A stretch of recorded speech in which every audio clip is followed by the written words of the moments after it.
Shabbat Shalom, everybody. It is the 10th day of the 12th Hebrew month, which means we're only 4 days now away from Purim. Purim is this upcoming Wednesday and Thursday, the 14th and 15th of the 12th Hebrew month. It's on the 14th and 15th of every 12th Hebrew month, although the 12th Hebrew month doesn't always fall the same on our Gregorian calendar. But this year, it literally straddles the equinox. March 20th and 21st is Purim. And so I'm going to do my Purim teaching today on this Shabbat before Purim. Now, there's a lot of videos out there that go over the whole story of Purim. In fact, last night, after our prayer meeting and after I had my Sabbath meal, I spent the evening reading through the entire book of Esther, which is all about Purim. So if you want to know the whole narrative, you should do that too. It's pretty easy to read. It's not that long of a book, but that'll give you the whole narrative of Purim. I'm going to center on a slightly different topic. I do have a whole section devoted to Purim on my website, spiritandtorah.com, and I'll link to that section below this video. And so you can see a lot of my past videos on this celebration. There's a lot of prophetic meanings to it. I talk about the different ways of celebrating it, but this year is going to be slightly different. So I'm going to start off with the main characters in Purim, which are in the book of Esther.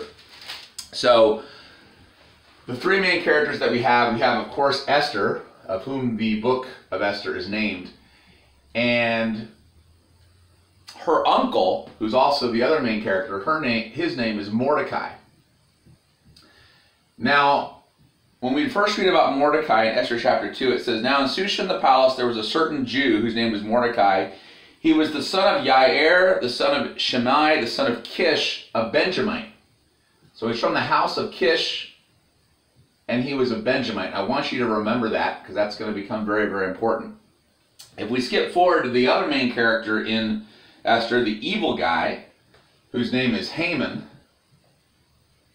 says in Esther chapter 3, it says, "After these things did King Ahasuerus promote Haman, the son of Hammedatha, the Agagite." And I want you to remember that as well. He was an Agagite. "And advanced him and set his seat above all the princes that were with him." So, just to get the basic narrative down here, what happens is that Esther is chosen of many, many different virgins to become the queen of the king of Persia, Ahasuerus. And so she is the queen, but this dude, Haman, who's one of the royal nobles in the land, he really despises Mordecai, because everyone bows down and worships Haman except Mordecai. Mordecai refuses to do that, and so Haman gets really upset about this. And so he goes to the king and he says, "Hey, look, I'll even pay you money. I'll pay money if you'll allow me to select a time to not only kill Mordecai, but all the other Jews in the land who refuse to bow down before me." And the king said, "Sure, that's great. Sounds like I'll make a lot of money." Well, when Mordecai hears about this, he's horrified, and he's walking around in sackcloth and ashes. And so Esther, who's in the royal palace, is like, "Hey, what's going on? What's going on?" So he sends messengers to her uncle, and Mordecai, through those messengers, tells Esther what's going on, and says, like, "You need to go to the king. You need to stop this." And Esther's like, "Well, I haven't been called to the king for 30 days, and if I just go, I could die." Because the custom is if you go to the king on your own volition, unless he summons you, you could die, because when you go to him on your own volition, if he doesn't raise his golden scepter, then it's off with your head. You're done. And Mordecai says, "Well, Esther, if you're not going to help save the people, then you and your household will be destroyed, and Yah will raise up somebody else to save the people." So Esther says, "Okay, I will do this." So she calls for all the Jews in the city to fast for 3 days and 3 nights. She doesn't have any food or water for 3 days and 3 nights. And then she comes before the king.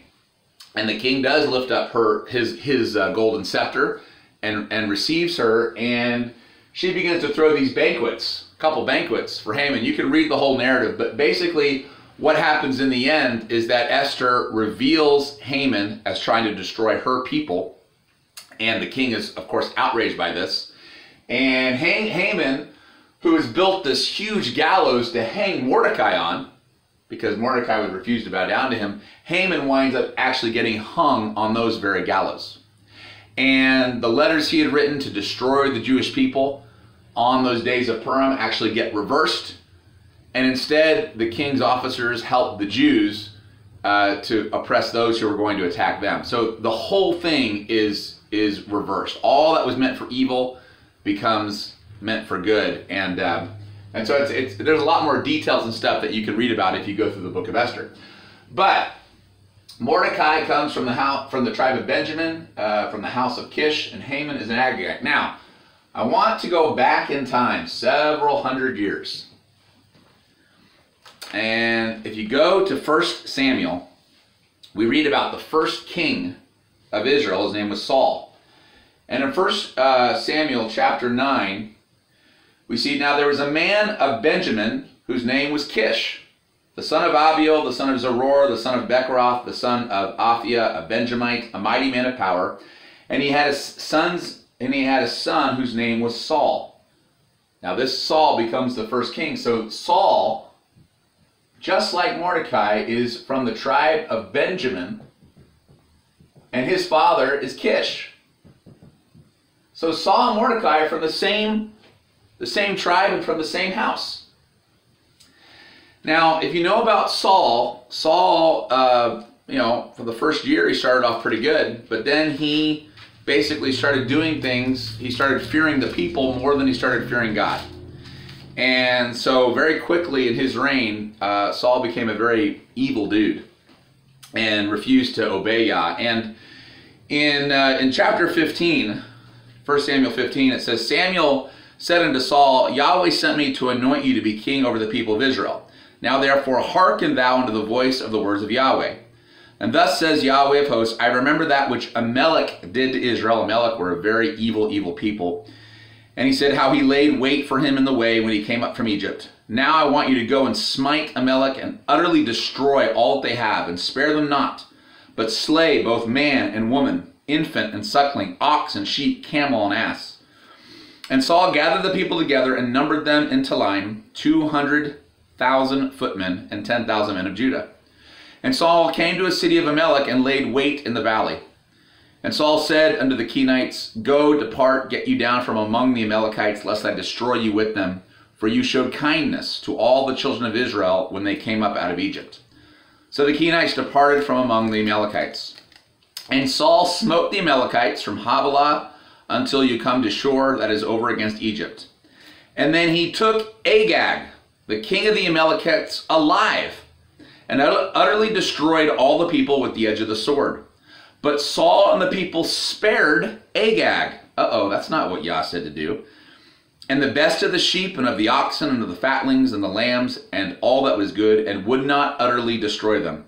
But everything that was vile and refuse, that they destroyed utterly.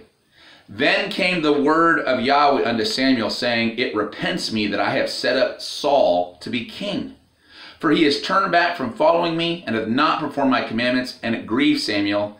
And he cried unto Yahweh all the night. So Saul didn't do what Yahweh told him to do through Samuel. Saul wound up sparing the king of Agag. He didn't fully obey Yah. And he spared this evil king. Now, Haman is an Agagite. He comes from the house of Agag. So because Saul didn't obey Yah way back here several hundred years earlier, now we have another Agagite who's risen up and persecuting another man who's of the house of Benjamin, the son of Kish, Mordecai, just like Saul was.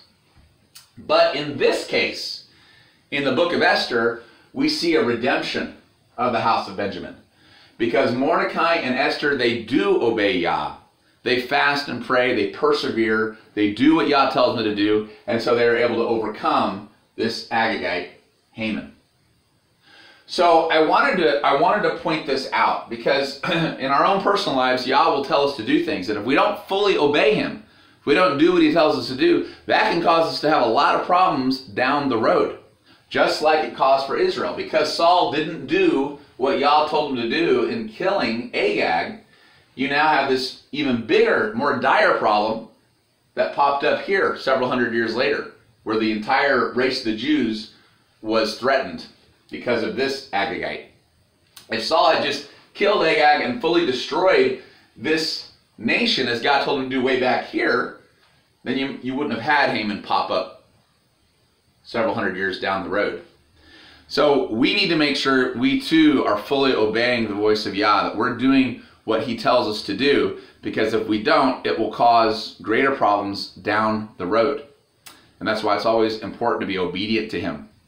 Now, what's beautiful about this is, despite the greater problems that happened down the road, we still see that because Mordecai and Esther were obedient, and again, you can read about this in the book of Esther, there was redemption. Redemption was brought in this situation. So it's a very beautiful thing. I think there's maybe some parallels here to the United States as well.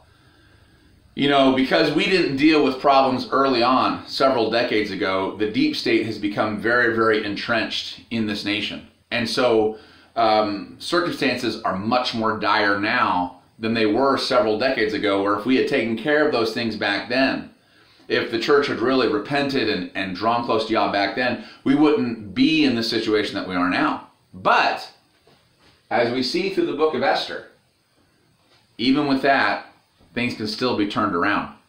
Now, Purim, you know, usually it falls in February. So this year it's happening pretty late in the year. And I think it might be prophetic, because Purim is always usually in the winter, and this year it's literally on the last day of winter, straddling that spring equinox going into the spring. And so for me, seeing it where the second day is going into spring, it seems to be prophetic that we're seeing a Purim that is leading toward a very great hope and expectation. You know, spring is all about life. That's the new year begins in the spring, according to the scriptures. That's when the month of Aviv, which is the first month of the biblical year, is in spring. And of course, the new year will be in April this year. So to me, Purim, even though normally it's prophetically tied to the Antichrist and it's prophetically tied to the end times, I think this year what it means is that it's actually tied, because it's straddling the spring equinox, it's literally going to the spring, we're heading toward a time of great revival and victory and joy. That's what I believe. So we will see if I'm right, but that's what I'm prayerfully predicting at this point. As long as we continue as a body of Messiah here in the United States and across the world to pray, to press in, to pray for our president, to pray for this nation, to continue to expose, you know, the evils that are going on around us, and as long as we are drawing close to him, I think we're going to see some great things happening here. If you haven't seen my video from last fall, the Feast of Trumpets, I made a video called Prophecy, Pedophiles, Trump, X Marks the Spot.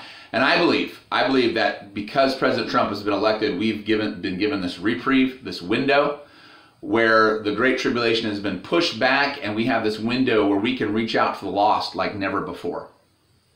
And so I think that's what Purim falling on the spring equinox here symbolizes. New life, new beginnings, new birth. So anyway, I wanted to just point this out in the scriptures. I think it's very beautiful how, you know, we're dealing with the house of Benjamin, the tribe of Benjamin, the house of Kish. There's redemption that happens. And finally, the Agagite gets destroyed, like he should have been destroyed way back here in the days of Saul, but Saul didn't obey Yah. But then, because of Esther and Mordecai's obedience, he's finally destroyed, and the people are saved. Hallelujah.